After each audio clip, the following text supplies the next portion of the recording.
السلام عليكم ورحمة الله وبركاته.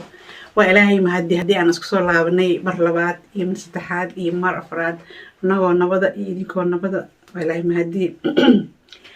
أصحابي بريان وان كلمقنين ولا إتبي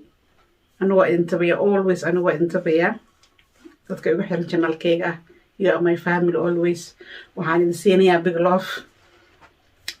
hal codsi oo intaan maanta barnaamijkayga guda gelin asxaabay codsigaas oo ah haddii aad channelka ku cusub tahay subscribe like share waa xaggaaga wixii soo jeedinahna waa xaggayga. maanta waxaan idiin wada asxaabay qisooyinka aad ugu barateen anigu meel fogna ma aaday bariyaha waxaan kusoo meereysanayaa wadankii hooyo Soomaaliya. qiso maanta waxaan idiin wadaa qisadii jacaylka ee waxaa la yiraahdaa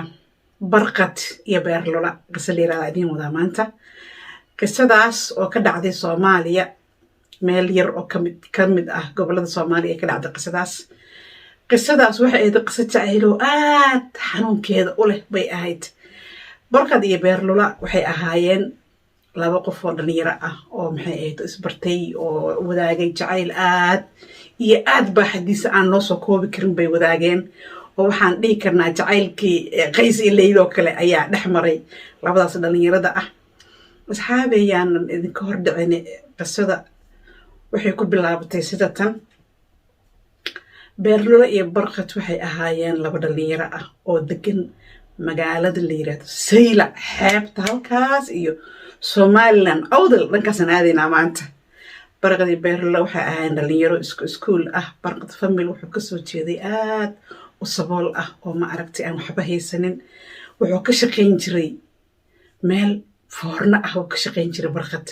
gelina iskuulku aadaa gelina foornadaas ka shaqeeyaa si qotilyoonka maalintaas reerkood ay cunayaan oo soo dhacsado. gabadha beerlola la yiraahdo family waxay kasoo jeeday xoogaa iska dhaqaaleysan oo ladan. reerkooda dukaamo iyo baqaaro ay ku lahaayeen isla magaalada Saylac. wixii reer Saylac ismuujiye maanta waxaan aadnay halkaa iyo magaaladii qadiimiga ahayd. asxaabay qisadu marka ay halkaa marayso gabadha la yiraahdo beerlola iyo wiilka la yiraahdo barqad waxay isla dhigan jireen iskuul bay isla ahaayeen. inkastoo barqad uu gelina iskuul ka dhigto gelina uu shaqeeyo meeshaas foornada rootiga oo ka shaqayn jiray. shaqadiisu halkaasay ahayd laakiin maxay ahayd gabadhan beerlola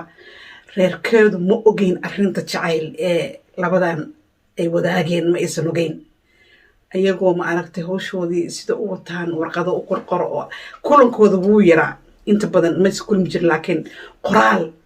jacayl qoraal ah walaalay beerloloy maxaad iga leedahay halkaas hawsheeda maraysaa anigu waxaa ma aragtay waxaa tahay tii kaliya ahayd ee qalbigayga oo ii sheegay inaan ma aragtay jacayl u qaado adigu waxaas intaasoo waraaqbu saa ugu qoraa. gabadha beerlola ah looma ogola inay guriga kasoo baxda inta badan. asxaabay waa taqaanaan Soomaaliya dhaqankeena gabdhaha socodka badan looma ogola especially markii ay family ladan kasoo jeedaan inta badan guryaha lagu celiyaa. laakiin iyadoo saas tahay haddana maalin walba 2-3 barqad buu u qori jiray wiilkii barqad ahaa gabadhii beerlola ahayd.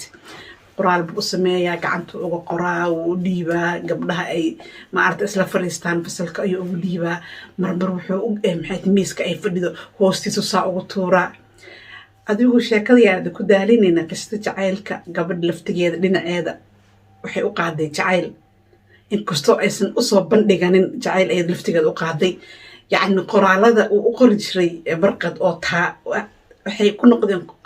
arrimo qoraalo taabasho leh waxay ku noqdeen wax ma aragtay jacayl oo iyo wuxuu ka tarjumayay jacayl gabadha maadaama uusan face to face u qaabil karin oo maxay la dhalinyar yahay oo haddana wiilku uu ma aragtay Soomaaliya waa taqaanaan dadka aan waxba haysanin xoogaa ma aragtay waa la yara faquuqa waa ogtiin idinkaba maadaama uu wiil qoys sabool ka soo jeeda uu yahay uusan u bareerikin gabadhaas reerka ladan ka soo jeeda in maxay ahayd lagu arko iyagu isla taagan ama isla hadlaya baa waxay ku qaadatay muddo. laakiin gabadha beerlola ahayd ayaa nasiib wanaag dhinaceeda waxay u qaaday jacayl wiilkii barqad ahaa. waxay bilowday inay u soo jawaabto dhankii waraaqaha. adiga maalintii markuu 3 u soo qoro mid bay ugu soo jawaabtaa way soo qortaa iyadoo saa inta warqadda u kuskusta bay waxay ku tuuraysaa kursiga uu fadhiyo hoostiisa saas uga tuurtaa iyaduna cida u jeedan ilaan dumarkeena soomaalida xishood baa ilaahay maaragtay nagu manaystay sheekada markii ay halkaa marayso jacaylka labada dhinac uu talantaali yahay baa waxaa dhacday dugsigii ayaa lasoo gabagabeeyey dugsigii dhexe markaas dugsi sare lama gaarin dugsigii dhexe ayaa lasoo gabagabeeyey waxaa dhacday nin hantiile ah oo reer berbera ah ayaa soo doontay gabadhii ahayd beerlula oo reerkooda kasoo doontay nin ganacsato ah oo wiilkiisa ayuu usoo doonay gabadhi reerkii u yimid wuxuu yiri gabadha waxaan runiyo aan isku dirsano maadaama dadkaan dad ganacsato isla jaanqaada ay yihiin wuxuu yiri gabadhaada waxaan usoo doonay wiilkayga odag wuxuu yiri waxba kama qabo welcome diyaar waa idin siinaya gabadha soo diyaar garooba bis maalin maalmaha ka mid ah ayaa maxay ahayd odag reerka wuxuu u sheegay beerlula aabeed wuxuu u sheegay maxay ahayd arrintii hooyadeed wuxuu ku yiri dee gabadho aan kasoo doontay saa ula soco gabadhaadana usii sheego ballantii waan dhamaynaynaayo dee hawsha reerku markay noo imaaneen gabadhaa sii ogaato si aysan khabardaar oga naqanin gabadhaada la soo tasho oo u sheeg arrinta ninkaasaan ku darayaaye islaanti ayaa u timid gabadheedii waa beerlalo hooyadeed waxay ku tiri hooyo arrin baa jirta arrin baa rabaa inaan kaala hadlo maxaa iga leedahay waxay tiri hooyo wax dhib ma lahan waxaa rabta waa ii sheegi kartaa arrinta markay halkaa marayso qisada markay halkaa marayso gabadha iyo hooyada inay isla hadlaan baa waxaa dhacday maalin maalmaha ka mid ah arrintii baa waxaa soo maqlay famil ay isku reer ahaayeen reerka soo doontay gabadha baa soo maqlay arrintii wiil ay dhaleen reerkii ayaa u tagay wiilkii foornada ka shaqaynaya oo barqadaha warniyaho gabadhi aad jeclayd waaba lasoo doontee miyaadan ogeyn lama socotid miyaa gabadhi beerlula ahayd waa lasoo doonta mardhow guurkeeda iyo arooskeeda hal mar ayaa laga dhigayaa gabadhaas waxaa loo gelbinayaa magaalada berbera niyo arrintaas hadaadan ogeyn tartiibka adigoo isku level maba tihiinba nin danyaraa tahay gabar noocaa oo kale ah raadso wiilka hadalkii markuu maqlay barqad arrintii markii loo sheegay inuu suuxo waxba uma dhinayn inuu halkaa ku suuxo goobtaas sheekada loogu sheegay waxba uma dhinayn qisada asxaabey halkaas ayaan maanta ku ekaysiinayaa qaybteeda labaad kala soco janaalkayga halkan bartaan iyada oo hadda aan wada joogno kala soco qaybta labaad asxaabey haddii aad ku cusub tahay janaalka mar labaad xasuusin subscribe like share waa xaggaaga haddii aad nala joogtana welcome gacan furan kasoo dhawow qisooyinkeena waa sidaa noogu bilaabay